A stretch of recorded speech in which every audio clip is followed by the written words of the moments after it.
Boa noite, camaradas. Como vão todos e todas? Eu sou o Luiz Quequia, da Ação Revolucionária Comunista, e hoje a gente vai fazer mais uma das nossas análises marxistas. Opa, um minutinho aqui, que está vazando um áudio, e eu vou lançar esse áudio pronto.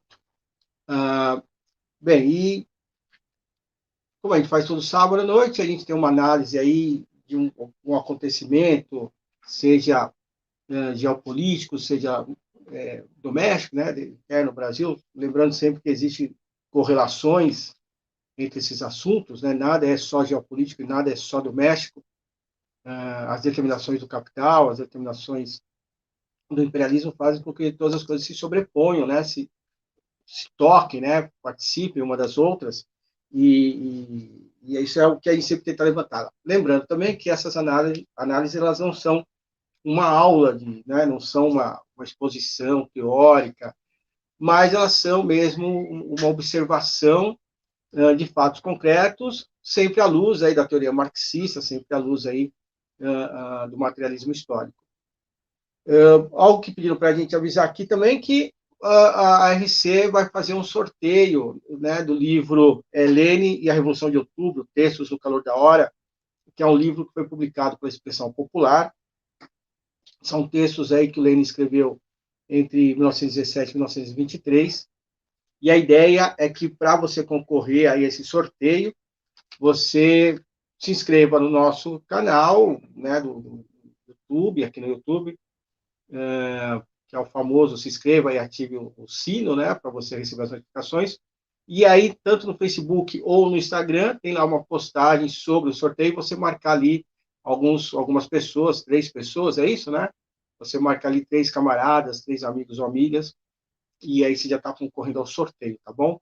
É uma forma da gente sempre pedir para as pessoas participarem, né, se inscreverem, enfim, criar esses mecanismos de interação, que é uma forma que a gente tem de vencer aí os bloqueios, né, dessa cortina de ferro que são os algoritmos, mas também colocando a questão do sorteio aí para a gente também poder divulgar aí literatura marxista, literatura revolucionária, também dando chance das pessoas acessarem essa literatura. É óbvio que o sorteio ele é interessante ter o livro físico, mas não fiquem preocupados. Se vocês não acharem esse livro não forem sorteados, procurem em PDF, porque também é sempre muito bom ter acesso a essa informação. Mas nos ajude aí também fazendo essa interação e quem sabe aí você ganhe um livro aí bem bacana. Bom, o tema de hoje, aí já dando aqui boa noite aí para o meu xará, o camarada Luiz, né? O Jason, o camarada o Roberto, todos os camaradas queridos aí. E a gente escolheu um tema, até que pode parecer estranho no primeiro momento, e pode até ser polêmico no segundo momento, mas que nos parece apresentar aí muitas janelas aí para a gente observar a realidade brasileira e a realidade, assim, as relações entre o Brasil e o mundo, né, de forma bem interessante e que ninguém está analisando, que é esse caso desse rapaz aí que foi morto pela polícia lá em Goiás, né, o Lázaro Barbosa, se eu não me engano, e que suscitou aí muita comoção das pessoas, seja porque ele, né, pelo histórico de crimes que ele tem, crimes horrorosos, né, e hediondos, seja para aqueles que acham que ele deveria ter sido preso e ter passado pela justiça, e alguns ainda mais radicais pela esquerda, achando que ele nem deveria ter sido preso, nem deveria ter sido morto, e que isso tudo foi uma ação da polícia militar, né, dentro da tradição que as polícias militares têm, de acabar abatendo, né, assassinando jovens negros periféricos. Bom, então a ideia da gente é ir além desse olhar mais imediato, lembrando que a teoria marxista ela justamente tem essa preocupação de conseguir ter um olhar que vá para além do imediato, que não esqueça, não despreze nem deixe de lado, né, o que é imediato é a vida concreta, mas conseguir entender o que essa vida concreta tem naquilo que não é imediato, naquilo que é profundo, né, conseguir entender todas as conexões profundas que tem mesmo aquelas ações que parecem mais restritas dentro das situações que elas estão inseridas, né? E aí a gente acredita que esse caso ele abre aí algumas brechas de pensamento que podem ser muito interessantes. Bom, para começar, é a gente entender o que é essa região onde esse rapaz foi morto, né, foi abatido pela polícia, que é aí não só o estado de Goiás, né, mas entender o que é essa área rural que o Brasil, né, o que é esse universo. Aquilo que em algumas literaturas, né, segundo alguns pesquisadores, enfim, sobretudo sociólogos da área rural, vão chamar de Brasil profundo,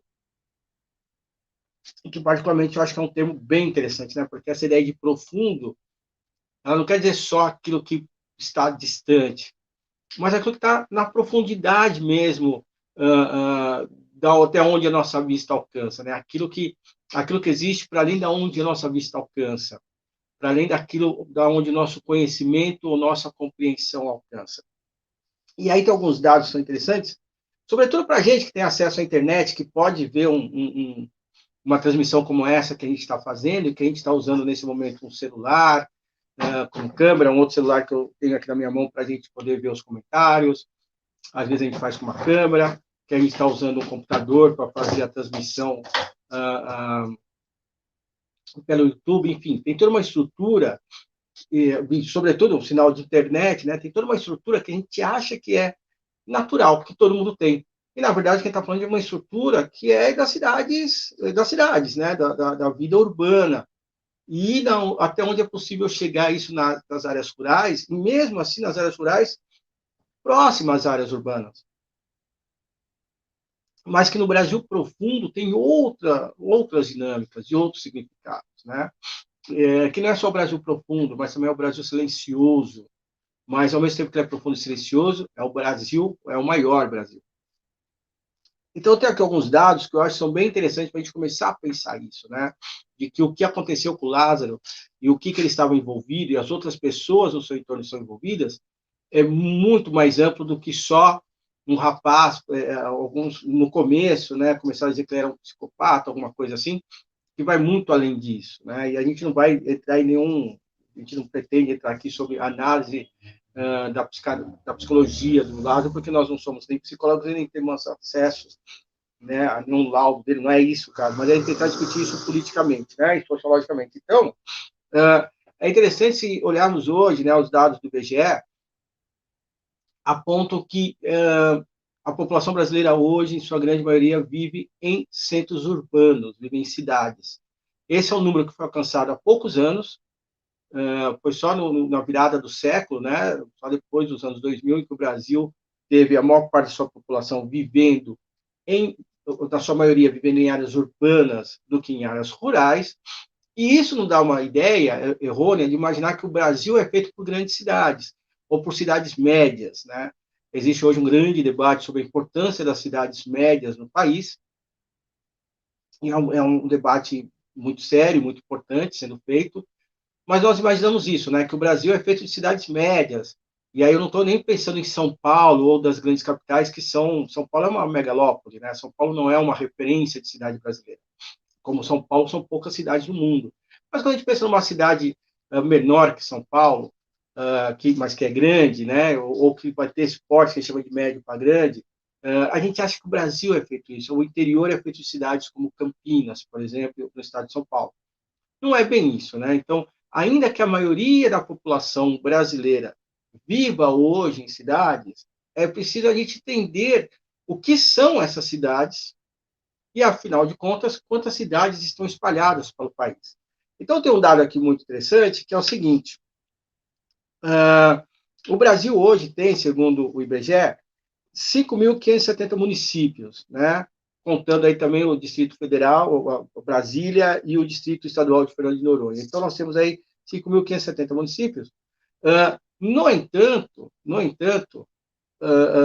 são apenas 154 municípios que têm uma população maior do que 200 mil pessoas. Então, a grande maioria das cidades brasileiras são pequenas cidades, né?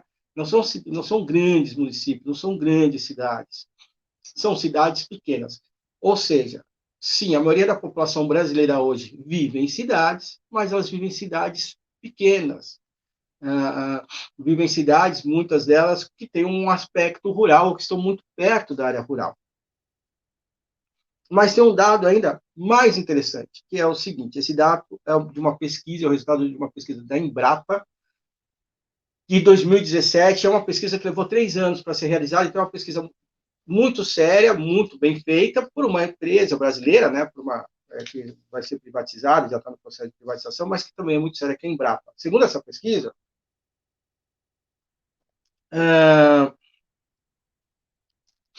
segundo essa pesquisa,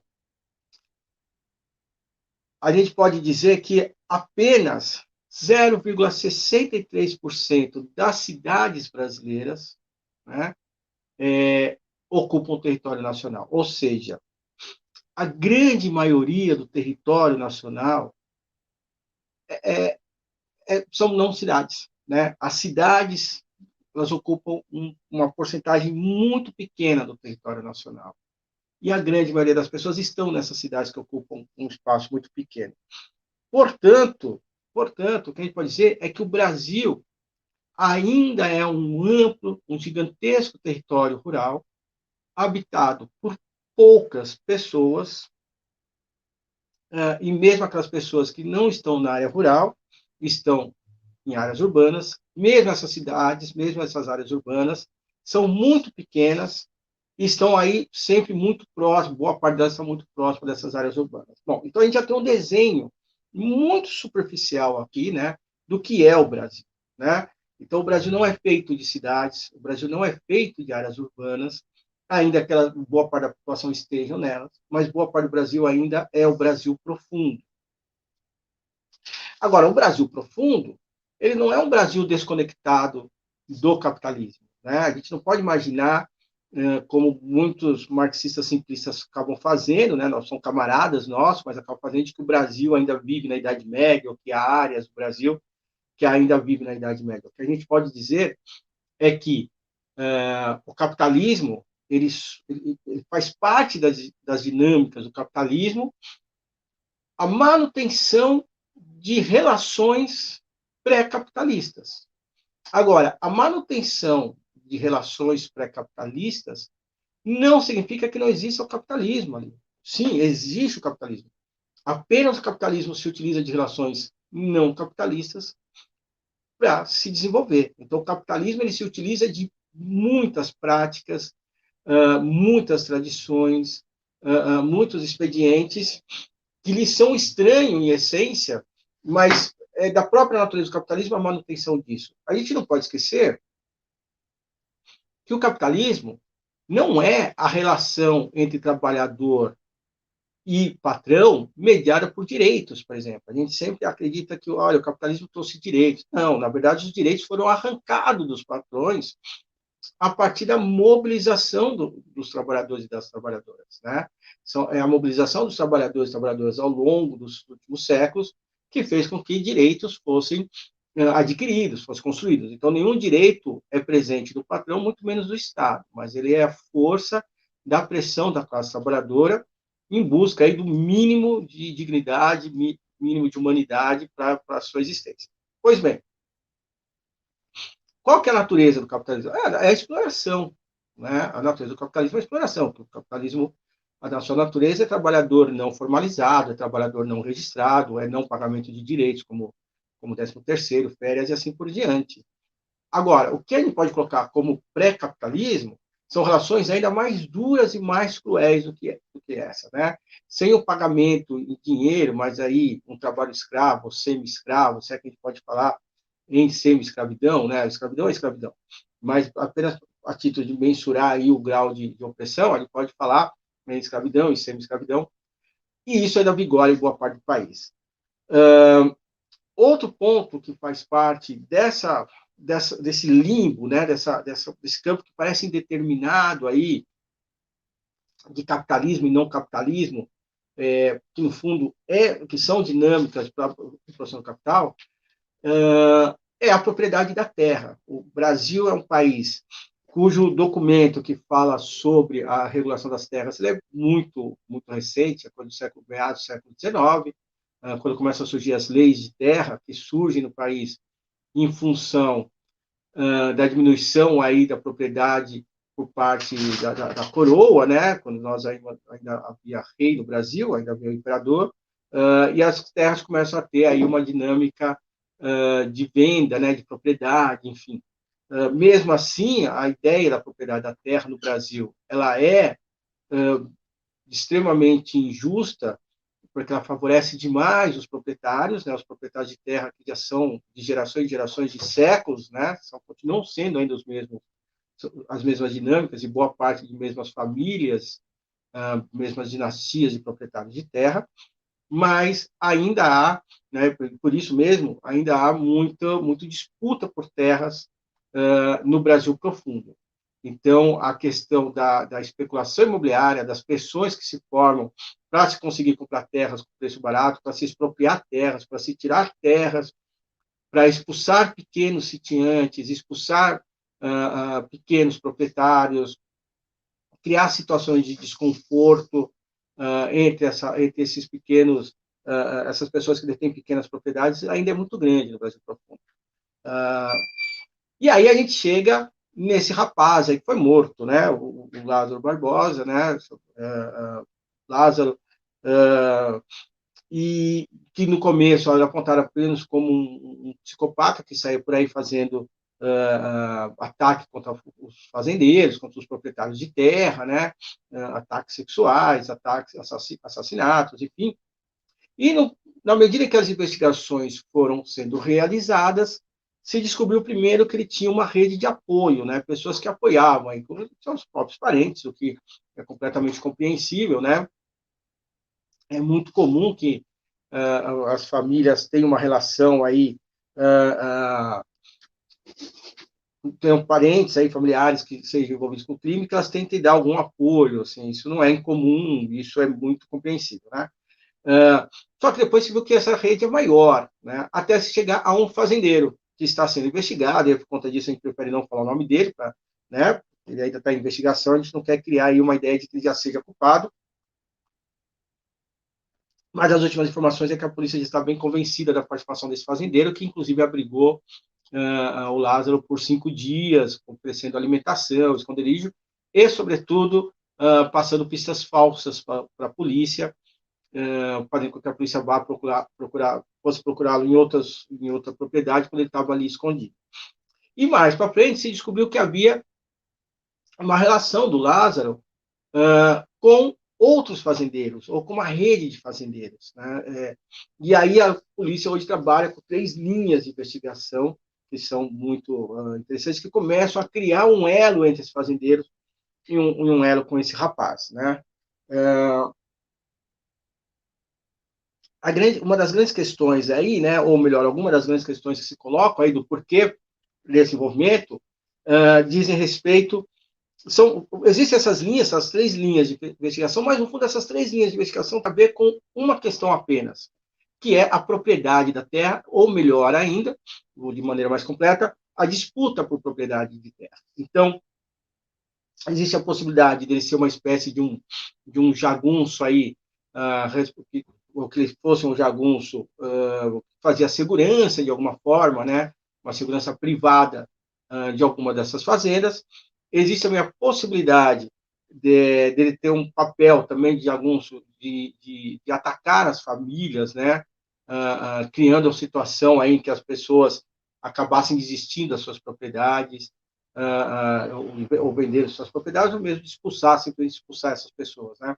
Então, no fundo, o que se percebe é que existe uma grande possibilidade, o envolvimento dele já está mais do que certo com o fazendeiro, mas de que existe uma possibilidade de ele estar envolvido com muitos fazendeiros, ou com algum grupo de fazendeiros, com alguma organização de fazendeiros ali, que tinham esse rapaz como um funcionário aí, um cara pago, né?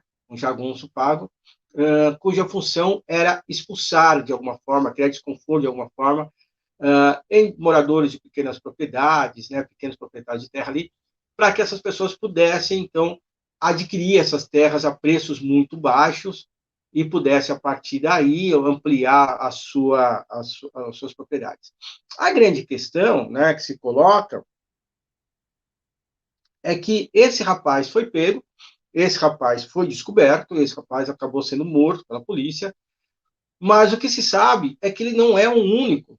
Né? Então, na verdade, o que aconteceu foi, por algum motivo, um dos crimes que ele cometeu ali há pouco tempo, né, contra uma família, que lamentavelmente foi morta por ele, por alguma razão isso chegou na grande mídia, e ao chegar na grande mídia, isso gerou uma comoção nacional. Né? Uma comoção nacional, e aí já tem um outro aspecto do capitalismo, uma comoção nacional feita a partir do sensacionalismo, né? O sensacionalismo mais rasteiro e mais sujo por parte de algumas emissoras de TV, que se aproveitaram dessa situação para ampliar sua audiência e ganhar muito dinheiro com esse caso. Então, a gente tem aí, olha que coisa, né? A gente tem, por um lado, o capital enquanto a disputa por terras no Brasil profundo, né? A manutenção de jagunços e assim por diante. Por outro lado, o capital agindo dentro da sociedade do espetáculo, né? Dentro do uso de situações extremamente tristes e horrorosas, enfim, para fazer caixa, para fazer lucro, para aumentar a audiência. Né? Então, a gente vê o capitalismo aí atuando em duas dimensões completamente assustadoras, né? Completamente cruéis, na verdade, assim, de uma crueldade quase o seu limite máximo. Agora, a grande questão é, além desse rapaz, do Lázaro, né, quantos outros jagunços existem no Brasil hoje? Né? Quantos outros agrupamentos de grandes proprietários ou de médios para grandes proprietários de terra existem no Brasil hoje, que se aproveitam da ausência. Eu vou usar um termo aqui que é muito comum, e daqui a pouco eu vou desmontar esse termo, né? Mas que se aproveitam da ausência do Estado para fazer sua própria lei. Por que eu digo que eu vou desconstruir o argumento? Porque a própria ausência do Estado em determinadas regiões do país é parte da estrutura desse Estado. Né?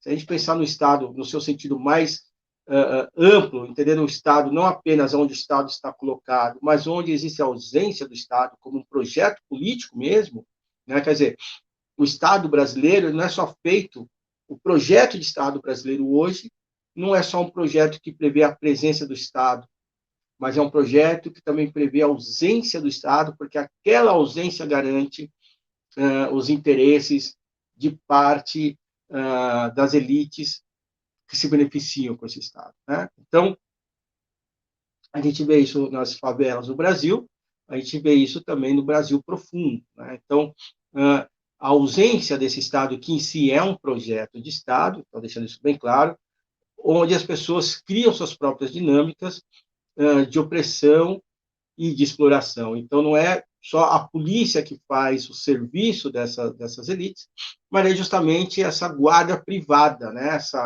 Esses sujeitos, né?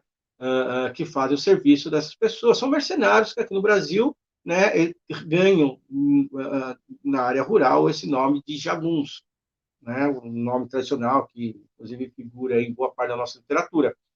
Mas que são isso, são mercenários, pessoas a serviço, né? São,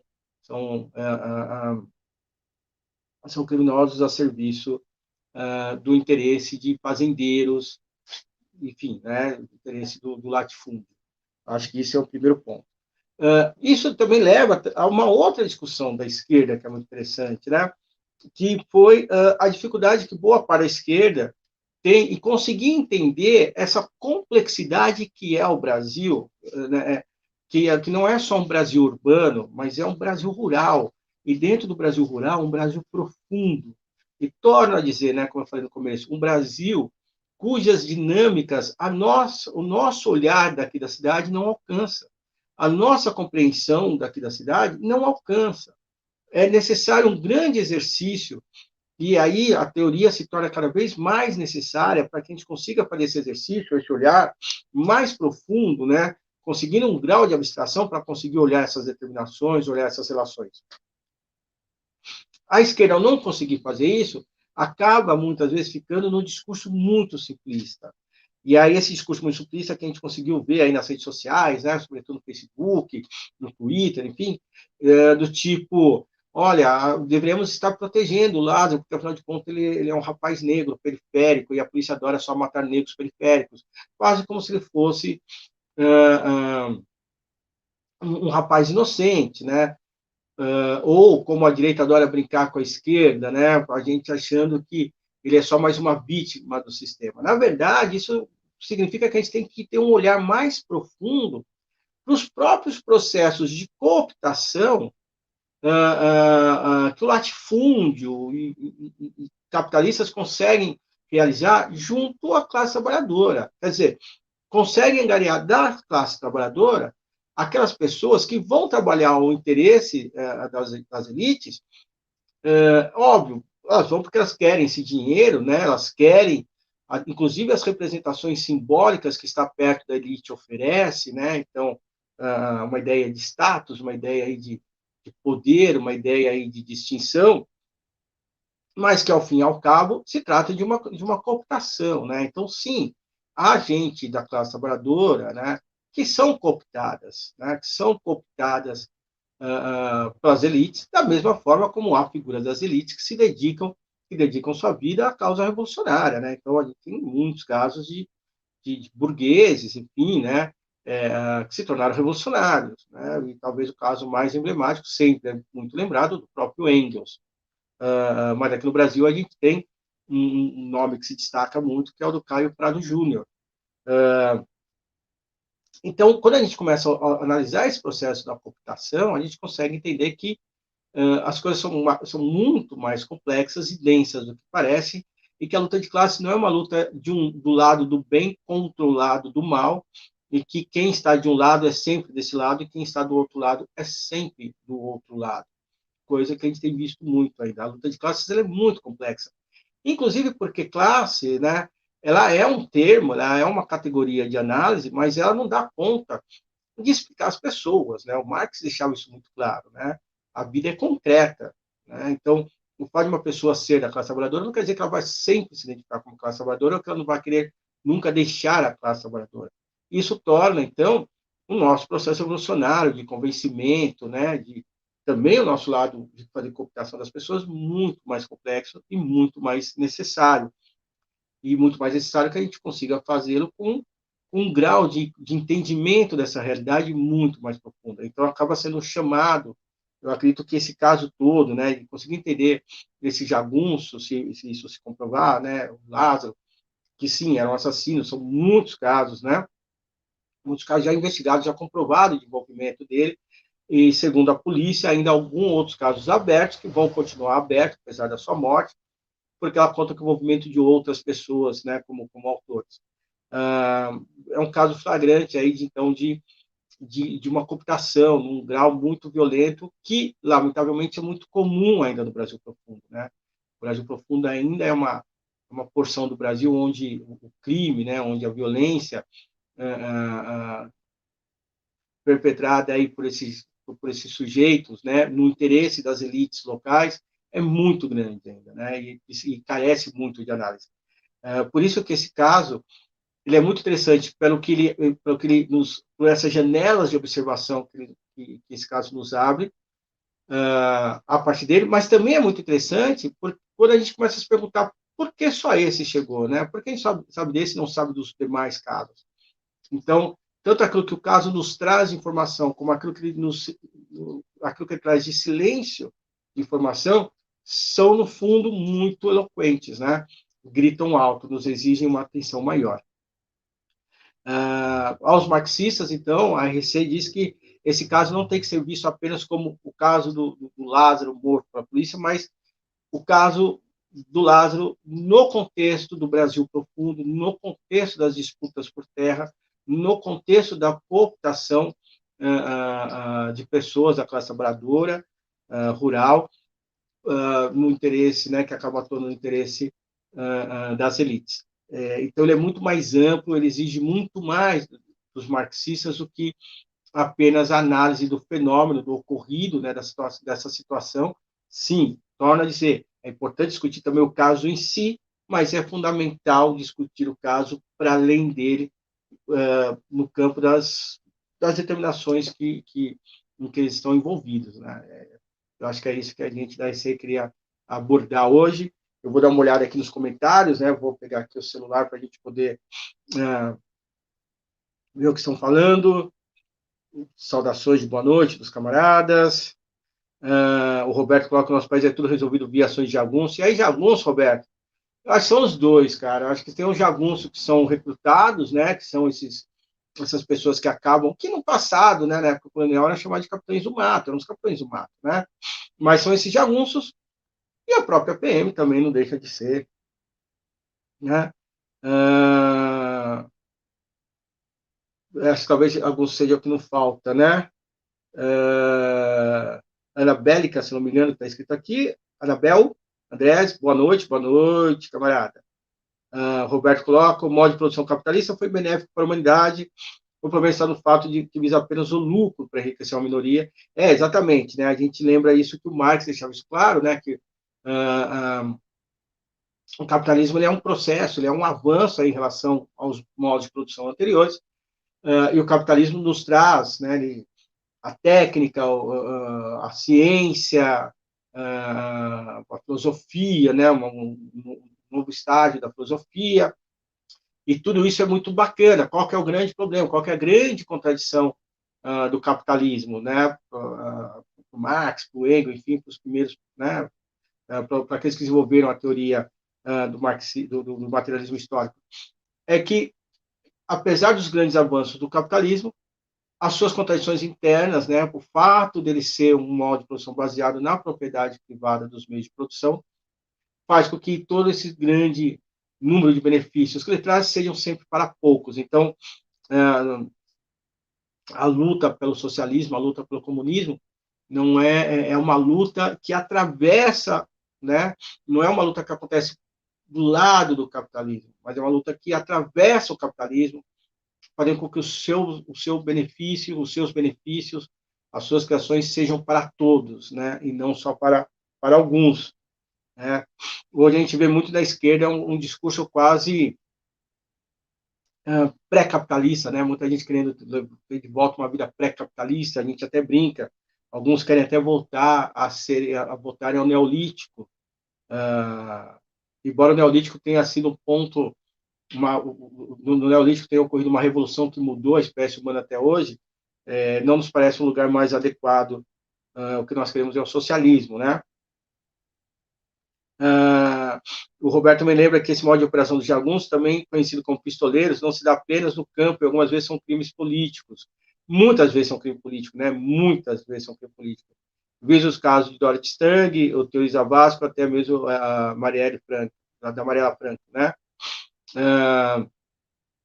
Sim, exatamente, né? Acabam sendo, é isso, são guardas mercenários, né? São mercenários contratados que a gente chama aqui no Brasil de jagunços.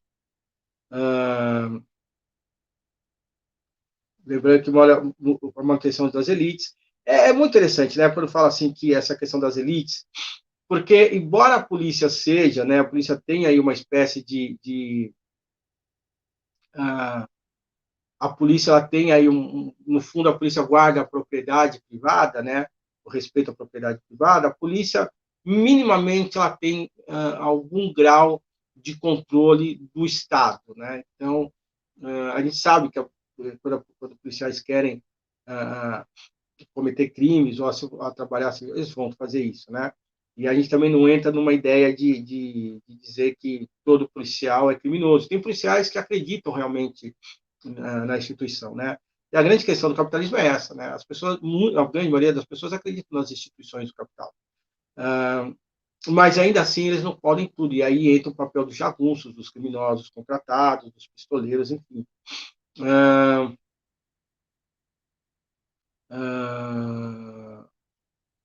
A Lavínia lembra assim que desse discurso da esquerda provavelmente, né, que afinal de contas o Lázaro acabou fazendo suas escolhas, né? Nem a grande maioria da classe trabalhadora não se torna criminosa só porque passa dificuldade.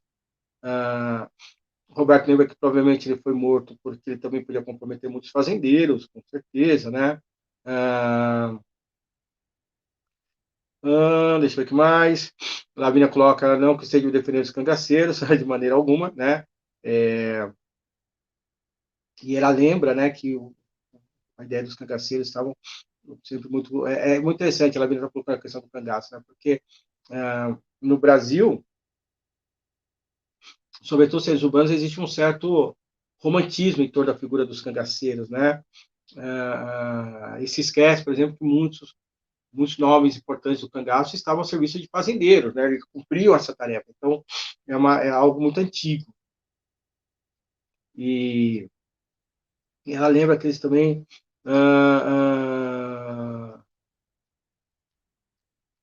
ela lembra que eles tinham muitos eles eram muito violentos, enfim, né? A Lavínia lembra disso porque ela é de uma área rural do Ceará, né? A Lavínia ela é também do Brasil profundo. E o Luiz, meu xará, falou aqui, poderia dizer rapidamente sobre os eventos de hoje. Luiz, eu não consegui acompanhar todas as informações, né? Eu trabalhei hoje a tarde inteira, né? Ministrando uma oficina, e logo depois a gente veio aqui para a transmissão. Então, eu não consegui acompanhar ainda as informações dos atos de hoje. O que eu acredito muito é que, se eles não foram maior, parece que, por enquanto, eles foram em um número muito parecido de pessoas. Parece que em alguns lugares teve um número menor de pessoas, em outros lugares teve um número maior, enfim, mas na média, aí, provavelmente deve ter se mantido. Me parece muito que as pessoas têm mantido o fôlego para os atos, né? Isso é muito bom. Ainda creio, né? E aí é uma opinião muito pessoal, de que a gente está vivendo um momento muito complexo e que pode gerar muitas confusões, né? Eu não acho que seja o momento que a esquerda esteja avançando.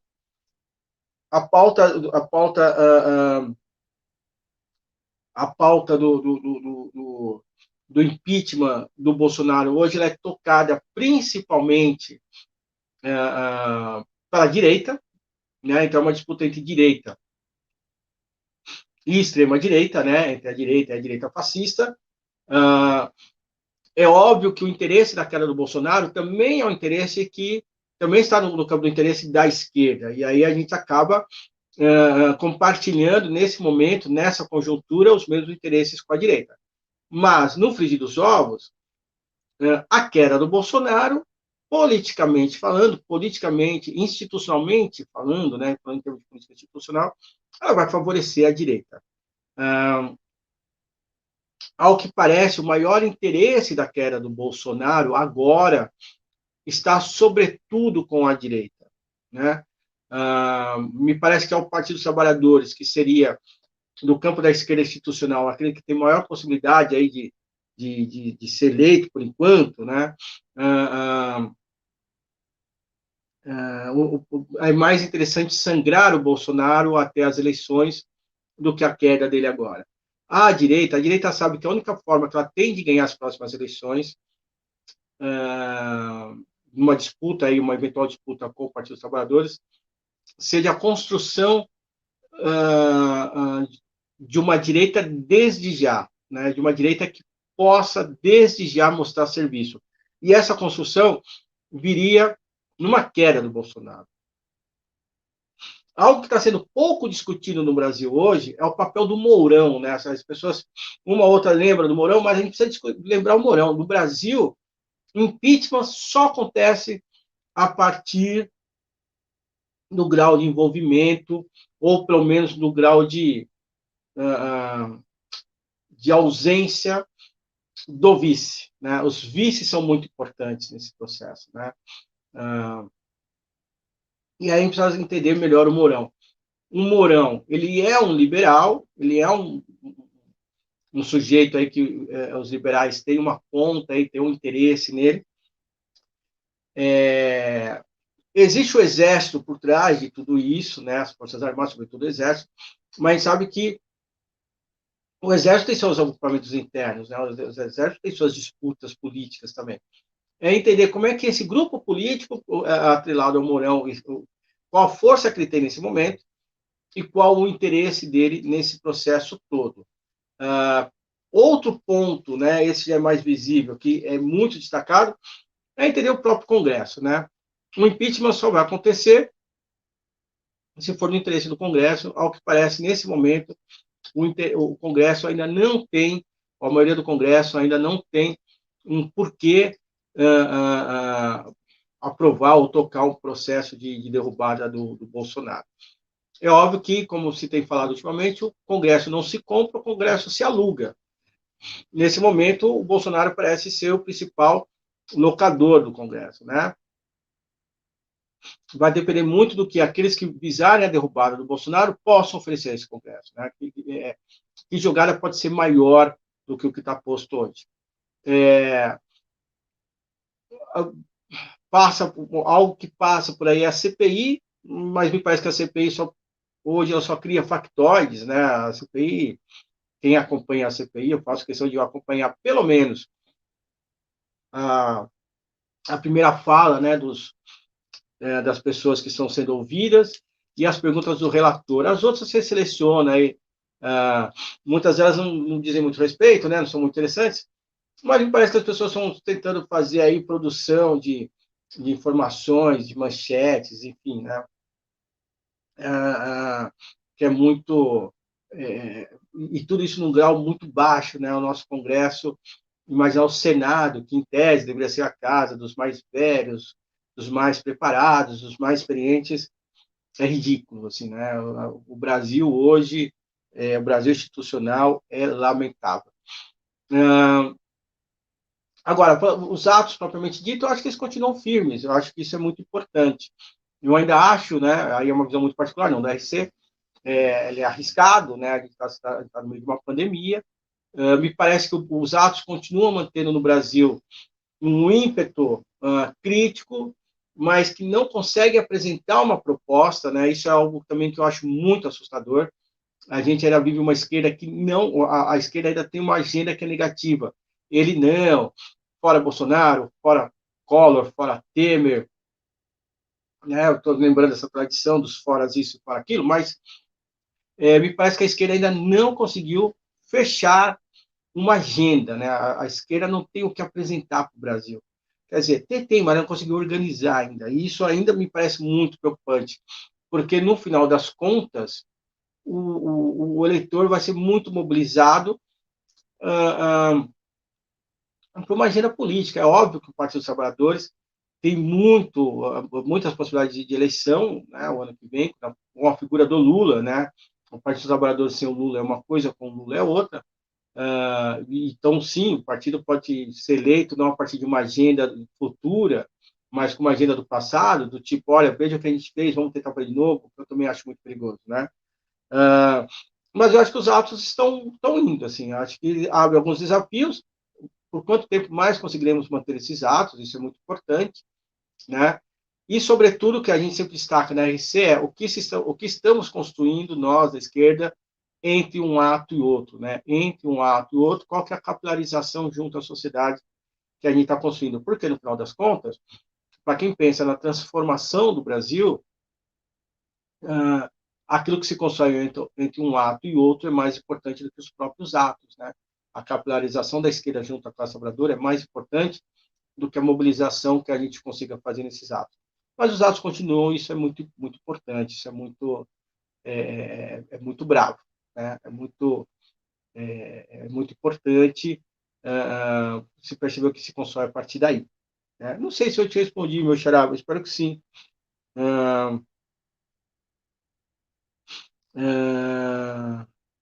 O Roberto coloca que eu vi, me parece meio que inexpressivo, por isso talvez o impeachment não avançou. Eu não acho o Mourão um cara inexpressivo, camarada. Eu vou dizer por quê. Procure no YouTube uma série de entrevistas feitas, se não me engano, pela Globo News, com os candidatos a vice, né, em 2018. Se não me engano, o Mourão deu a primeira entrevista. E o Mourão, na primeira resposta, ele deixa claro a capacidade de compreensão que ele tem das coisas. Ele falou assim: o Bolsonaro fala às massas, ele é o nosso agitador. Eu falo com o meio empresarial, eu falo com os políticos, eu sou propagandista. Ele deixa isso muito claro, e isso de entender o agitador como aquele que fala com as massas, o que mobiliza, e o propagandista como aquele que fala com poucos, que organiza, enfim, é leninismo puro. Isso está no Que Fazer, do Lenin, está no texto Carta a um Camarada, do Lenin, texto de 1902. Os caras do Exército, né, eles estudam mais a nossa tradição do que nós mesmos estudamos. Então, ele sabe o que está fazendo, talvez ele não tenha acumulado força política para realizar o que pretende, né? Mas eu acredito que o Mourão tem um processo de análise muito bacana, ele é um cara muito inteligente, ele é um cara muito capacitado, e ele sabe o que está fazendo. É óbvio que em política não basta saber o que está fazendo, não basta ser muito capacitado, mas tem que ter o poder de mobilização, né? Política é, como falamos na semana passada, a política envolve, né? Você ter um programa político, mas você ter uma figura pública que mobiliza as pessoas, né? Você ter o controle das instituições, tudo isso é muito complexo, é um jogo com muitos detalhes. E às vezes você entender o jogo não significa que você tem condições de jogá-lo na plenitude, porque ele falta o apoio político, seja de instituições, seja do capital, no caso das sociedades capitalistas, seja das pessoas, da massa, né? Então, talvez Mourão não tenha ainda esse arranjo político, mas compreensão do que está acontecendo, eu tenho certeza que ele tem.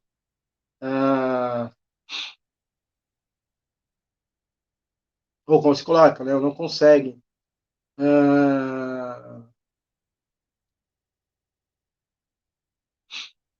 O Luiz coloca aqui, né? A questão se o Mourão assumir uma postura de traidor, como Michel Temer, realmente, essa questão de assumir uma postura de traidor, eu creio que isso conta muito, né? Sobretudo por serem militares, né? Então, acho que isso tem um peso, né? Então, isso tem que ser construído. Vamos lembrar que quando a gente fala de política, a política tem um alto grau de opressão, né? Se a gente pegar um pensador como o Jacques Rancière, por exemplo, que vai dizer que, olha, o que a gente vive nem é política ainda, é biopolítica, porque a gente não está nem discutindo os interesses políticos, os projetos, está discutindo a própria sobrevivência da bios, né, do corpo, né? Então, a gente está tentando sobreviver fisicamente. Mas ainda tem um grau de política, né, do que é simbólico, do que é de representação, do que as pessoas pensam que é muito grande. Para os militares, essa coisa de ser um traidor ou não conta muito, né? E existe uma vaidade dos militares brasileiros, que é essa de acreditarem que eles são o último o último muro de defesa do Estado, né? Não do governo, mas do Estado brasileiro. Então, isso conta muito. Por isso que eu digo assim, envolve muita questão política, muito apoio, né?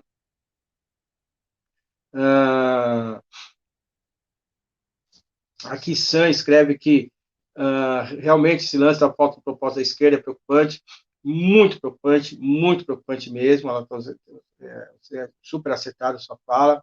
Parece que estamos andando em círculo com tantos fora isso. Exatamente. Eu lembro quando eu estava participei do Fora Collor, participei do Fora Alca, Fora FHC, Fora Temer. A gente teve uma prévia do Fora Bolsonaro, que foi o Ele Não.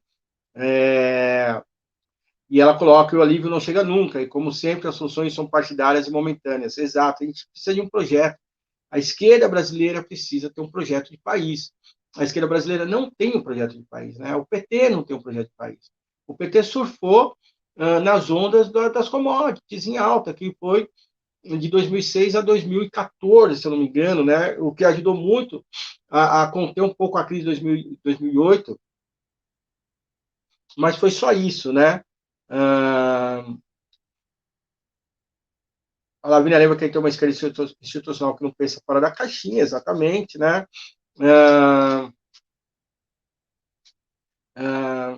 E o Roberto lembra que disse a Lavínia aqui, né, que a gente precisa de um programa apresentado pelas organizações revolucionárias.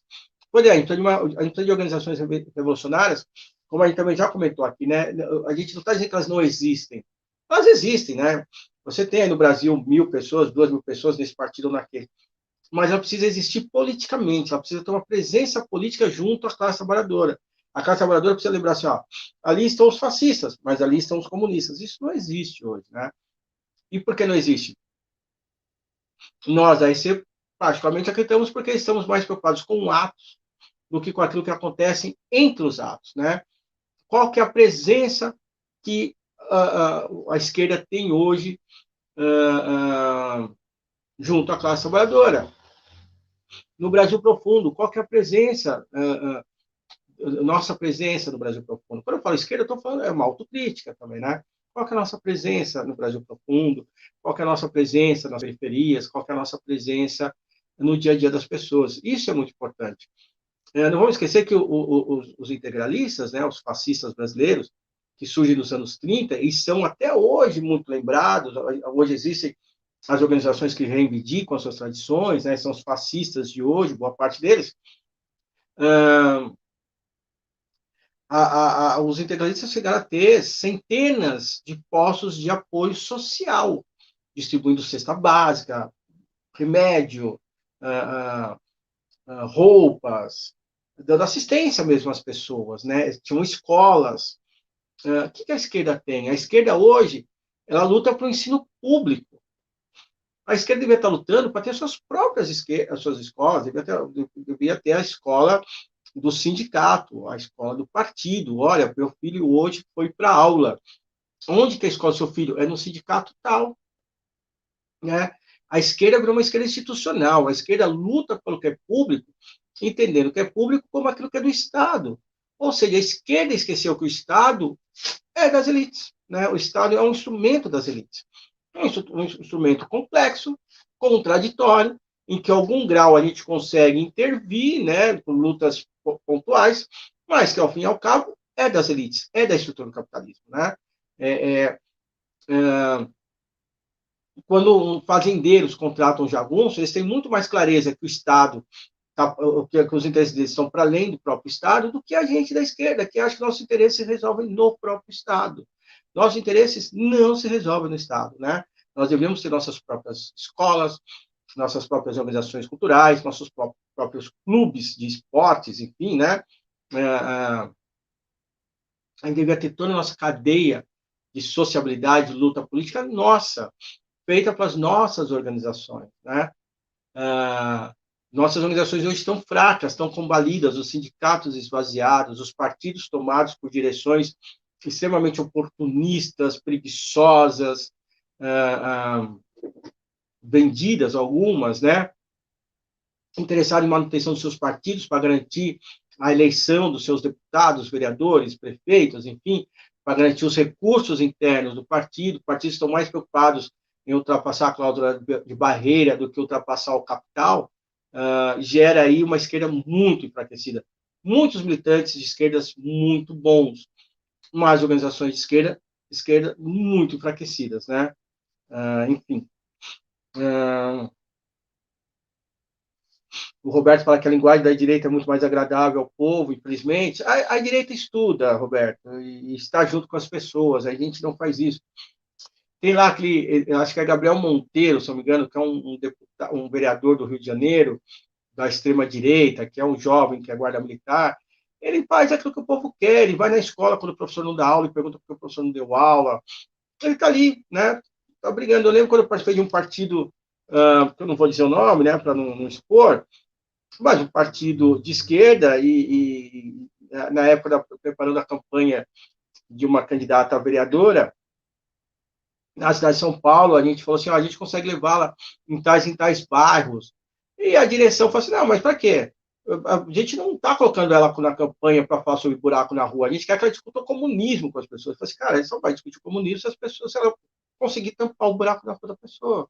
Para aquela pessoa do bairro, o buraco da rua é muito mais presente na vida dela do que uma luta futura para o comunismo. Então, se a gente não aprender a dialogar com os problemas reais, imediatos das pessoas, a gente não vai conseguir dialogar com essas pessoas sobre por que esses problemas existem. E que a única superação, de fato, é uma revolução. Bem, estamos aqui com quase uma hora de transmissão. Acho que a gente pode parar por aqui. Eu quero muito agradecer a presença, a audiência, enfim, o acompanhamento de todos e todas. Lembrar que a gente está tentando vencer aí a cortina de ferro dos algoritmos, e para isso a gente precisa que vocês curtam, compartilhem, sempre comentem os vídeos, passe o link dele para as outras pessoas, né? Copia o link, joga no WhatsApp para as pessoas, para elas assistirem, nos ajudem a romper essa cortina de ferro. Vamos continuar lutando, continuar analisando o nosso cotidiano, lembrando que a gente vai fazer aí um sorteio, né, do livro Lênin e a Revolução de Outubro, textos no calor da hora, da expressão popular. Para você participar do sorteio, basta você se inscrever aqui no nosso canal, né, e depois ir lá no nosso Facebook ou no nosso Instagram, procurar a publicação desse sorteio e marcar ali, né, 3 pessoas que você conheçam também, e aí você já está concorrendo, tá bom? Quero agradecer muito a presença de todos os camaradas, lembrando que estamos juntos, aqui, como a Lavínia colocou, nós ainda estamos vivos, e é tudo isso que a gente precisa para a revolução. Vamos nos organizar, vamos buscar as organizações, vamos ocupar nossos sindicatos. Se o seu sindicato ele tem uma direção pelega, disputa de sindicato, lute, organize-se, vamos fazer mais formações entre nós, vamos fazer mais análise, vamos nos fortalecer. O Brasil precisa ser transformado, o Brasil precisa ser revolucionado. E se isso vai levar muito tempo para acontecer, então a gente precisa começar agora. Tá bom, camaradas? Abraços a todos e até a próxima semana. Muito obrigado, viu? Vamos que vamos.